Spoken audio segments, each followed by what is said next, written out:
মদিনার বাজার দিয়ে নবীজি যাচ্ছেন, নবীজির একটা ওট পছন্দ হয়েছে, তো নবী ওটের মালিকের কাছে গিয়ে জিজ্ঞেস করলেন, ভাইয়া এই ওটটার দাম কত?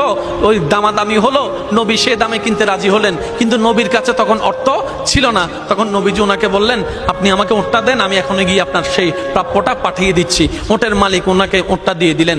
আশেপাশে যারা ওটের মালিক ছিল সবাই জিজ্ঞেস করতেছে, এই পাগলা, তুমি কি যাকে ওট দিয়েছো তাকে চিনো? বলে যে না। নাম জানো? বলে যে না। পরিচয় জানো? বলে যে না। ঠিকানা জানো? না।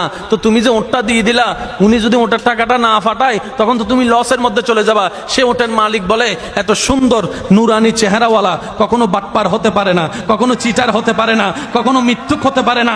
ওনার চেহারা দেখেই তো আমি ওট বিক্রি করার আগে মনটাই বিক্রি করে দিয়েছি, মনটাই বিক্রি করে দিয়েছি, মনটাই বিক্রি করে দিয়েছি। তোমরা যাই বলো, আমার মন বলে উনি আসবেই আসবে, টাকাটা পাঠাবে পাঠাবে।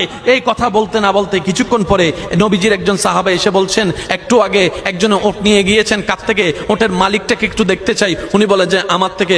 তো উনি বললেন, আমাদের নবী আপনার থেকে ওটটা নিয়ে গিয়েছেন, ধরেন ওটের টাকাটাও দিয়েছেন, আপনাদের খাবার জন্য কিছু খেজুরও হাদিয়া পাঠিয়েছেন, খেজুরও হাদিয়া পাঠিয়েছেন। ওই ওটের মালিক বলে, ভাইয়া টাকাটাও রাখেন, খেজুরটাও রাখেন, আগে আমাকে ওনার কাছে নিয়ে যান।